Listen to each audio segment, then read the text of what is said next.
नमस्कार, आप देख रहे हैं हरियाणा उत्सव। मैं हूं भंवर सिंह। बीजेपी लगातार अपने प्रभारियों को सेट कर रही है। किसी प्रभारी को कहीं पर लगा रही तो किसी को कहीं लगा रही। तो डॉक्टर रमा बलारा हमारे साथ मौजूद है। रमा बलारा को सोनीपत लोकसभा की जिम्मेदारी दी गई है। तो मैम, आपको यहाँ पे सोनीपत लोकसभा के अंदर लगा गया, तो क्या कहेंगे मैम? जी, सबसे पहले तो मैं भंवर सिंह का और सभी दर्शकों का धन्यवाद करती हूँ और सबको नमस्कार। अभी हाल ही फ़िलहाल में मुझे युवा मोर्चा में प्रदेश मंत्री और लोकसभा सह प्रभारी सोनीपत के लिए चयनित किया गया है। सबसे पहले तो हमारा पहला गोल रहेगा ज़्यादा से ज़्यादा युवाओं को इंटरेक्ट करना, और इसके लिए एक प्रोग्राम शुरू किया है भारतीय जनता पार्टी ने, जो है नमो युवा चौपाल, जिसमें हम 50 की संख्या में नमो युवा चौपाल के तहत 50 युवाओं को इकट्ठा करेंगे, एकत्रित करेंगे, और उनसे जो भी उपलब्धियां भारतीय जनता पार्टी ने उनके लिए की है, वो सारी चीज़ें उन तक बताएंगे। कुछ कई बार चीज़ें होती हैं कि उनको उपलब्धियां पता नहीं होती है, तो उनसे उनको जागृत करेंगे। और जो भी, जैसे अभी महिलाओं के लिए बहुत कुछ किया है उन्होंने, मुद्रा लोन चलाया है, जिसके लिए 37 करोड़ महिलाओं को दिया गया था मुद्रा लोन, जब अभी रिपोर्ट के तहत जब पता चला।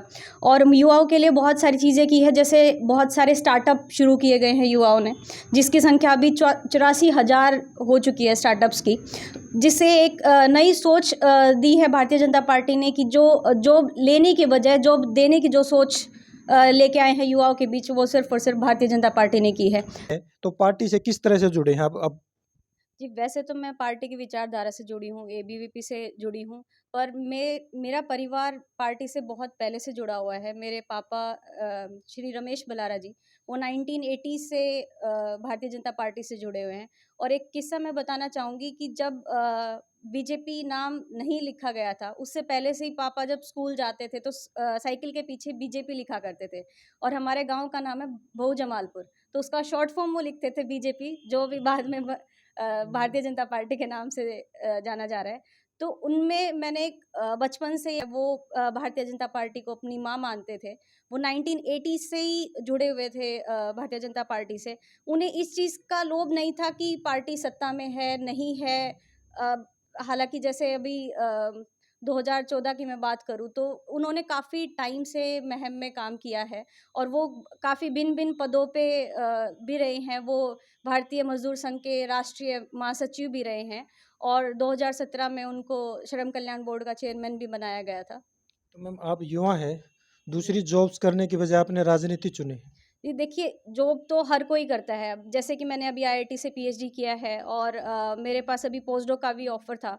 यूएस से भी आया है, और मैं सिंगापुर की भी तैयारी कर रही थी। बट अगर यहीं से पढ़ाई करके जॉब करने के लिए मैं दूसरी कंट्री में चली जाऊँ, हालाँकि पैकेज बहुत अच्छा था, बहुत अच्छे से ऊपर मैं फाइनेंशियली अच्छे से स्टेबल हो सकती थी। बट जिस विचारधारा से मेरे पिताश्री जुड़े हुए थे, मैं नहीं चाह रही थी कि वो छूट जाए कहीं बीच में। मैं भी बस उन्हीं की तरह मेहनत करना चाह रही हूँ। अभी एक मैं आम कार्यकर्ता हूँ, और अभी जैसे कि हाल ही मुझे प्रभारी की ज़िम्मेवारी दी है, यहाँ लोकसभा सह प्रभारी की लोकसभा सोनीपत की ज़िम्मेवारी दी है। बट यहाँ आज मेरा पहला प्रवास है, और मैं एक आम कार्यकर्ता की तरह युवाओं से जुड़ने के आई हूँ। तो मैम, आप एक महिला हैं, तो महिलाओं को आगे बढ़ाने के लिए, पार्टी में जोड़ने के लिए किस तरह का प्रयास रहेगा?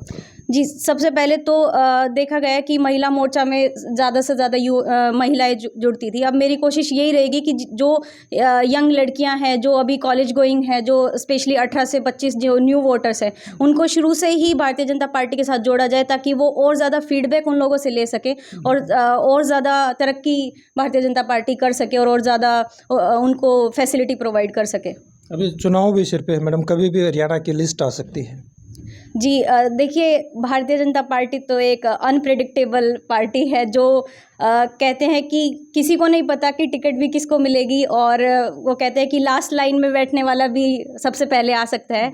तो इस बारे में नाम के लिए तो मैं कुछ नहीं कह सकती, बट इतना कह सकती हूँ कि जो इंसान संघर्ष कर रहा है, जो इंसान मेहनत कर रहा है, उसे फल ज़रूर दिया जाएगा। भारतीय जनता पार्टी किसी को कहते हैं कि देर हो सकती है, अंधेर नहीं।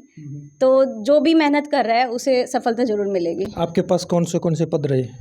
इससे पहले मैं आईआईटी गांधीनगर में जनरल सेक्रेटरी रही हूँ। मैंने वहाँ से पीएचडी किया है और एबीवीपी के साथ मैंने काम किया है। मैं 6 साल गुजरात में थी और हरियाणा में अभी मैंने 1 महीने पहले से ही शुरुआत की है। बट राजनीति में जो करियर है वो 6 साल पहले से ही मैंने शुरू कर लिया था। विद्यार्थी परिषद से मैं जुड़ी हुई हूँ और यहाँ पे अभी मेरे पास प्रदेश मंत्री युवा मोर्चा और लोकसभा से प्रभारी सोनीपत का दायित्व दिया गया है। मैडम, कई बार देखता हूँ मैं एबीवीपी के जो जितने बच्चे छात्र विंग में जुड़े होते हैं, बाद में उनको बहुत आगे लेके आ रही है। आप किससे जुड़े हो? ऐसा नहीं है मैं ऊपर से कहीं से जुड़ी हूँ। मैं एक आईआईटी गांधीनगर के स्टूडेंट यूनियन की जनरल सेक्रेटरी रही हूँ और बस यहाँ पे पहले हरियाणा में थोड़ा बहुत एक्टिव थी। कभी बूथ अध्यक्ष बन गए थे, कभी थोड़े कार्यकर्ता बन के मैंने यहाँ पे पहले काम किया था जब मैंने हरियाणा से बीटेक किया था। तो ऐसा नहीं कि ऊपर किसी से जुड़े हुए हैं, ये तो बस काम वहाँ पे किया था और एबीवीपी से एक्टिव में थी गुजरात में। तो पर्टिकुलर एक किसी नेता से नहीं, आप पार्टी की विचारधारा से जुड़े? जी बिल्कुल, पार्टी की विचारधारा से जुड़े हुए हैं। बस इतना है कि इनका एक प्रोटोकॉल होता है कि जो काम दिया गया है संगठन में भी वो काम बहुत जल्दी, अगर मान लो सेंटर में कोई काम दिया गया है वो विद इन अ वीक, और वीक तो मैंने ज़्यादा बोल दिया, 2-3 दिनों में बिल्कुल बूथ लेवल तक भी वो इन्फॉर्मेशन ट्रांसफ़र हो जाती है।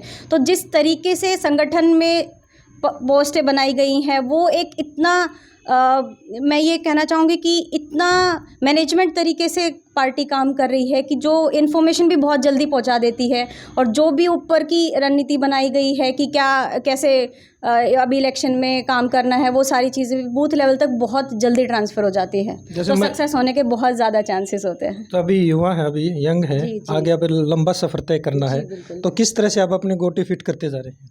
जी देखिए, गोटी फिट करने की बात नहीं है, जो संगठन बोलेगा बस हमें वो काम करना है। बाकी तो उनकी सोच बहुत ऊपर तक है, वो कहाँ सेट करेंगे, क्या करेंगे, वो उनके ऊपर है। जी बिल्कुल। तो आप एक सिपाही की तरह काम करें? जी बिल्कुल। अभी लोकसभा के अंदर सोनीपत लोकसभा की जिम्मेदारी आपको दी गई है, तो किस तरह से रोड मैप है पार्टी के नीतियों को पहुंचाने की? अभी जैसे मैंने बताया कि करंट में तो नमो युवा चौपाल के तहत हम युवाओं को जोड़ रहे हैं और उसके बाद जितने भी जो भी स्पोर्ट्स वाले लोग हैं तो हम टीम ने प्रदेश की जो टीम है उन्होंने बैठ के ये रोड मैप लगाया है कि जो स्पोर्ट्स की टीम है उनके लिए स्पोर्ट्स गेम करवा के ज़्यादा से ज़्यादा युवाओं को जोड़ेंगे।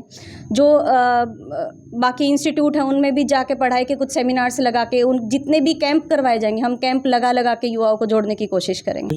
यंग है लड़के लड़कियां, उनको लिए क्या संदेश है? जी उनके लिए बस संदेश यही है कि भारतीय जनता पार्टी ने महिलाओं के लिए बहुत कुछ किया है और जो नई युवतियाँ जो आज के टाइम पे जुड़ के आगे बहुत सारे सजेशंस दे सकती हैं, बहुत सारी जब जैसे कि लड़के भी जो जॉब सीकर हैं वो जॉब सीकर ना बनकर जॉब गिवर बने, जॉब टेकर ना बनकर बस उनके दिमाग में जैसे स्टार्टअप का अभी मैंने बताया था कि स्टार्टअप इंडिया है और इसके तहत नौकरी बांटने की सोच रहे हैं और आज के टाइम पे बहुत सारे युवा ऐसे हैं जो नौकरी देने की ही सोचते हैं, लेने की तो बहुत कम है। बहुत अच्छे। तो ये थे डॉक्टर रमा बलारा को सोनीपत लोकसभा की सह प्रभारी लगाया गया है। इन्होंने अपनी सारी बातें बताई, किस तरह से युवाओं को पार्टी से जोड़ेंगे और इलेक्शन मोड के अंदर पार्टी है तो किस तरह से इलेक्शन के अंदर काम करेंगे। इस तरह की अपडेट जानने के लिए जुड़े रहिए हरियाणा उत्सव के साथ। नमस्कार।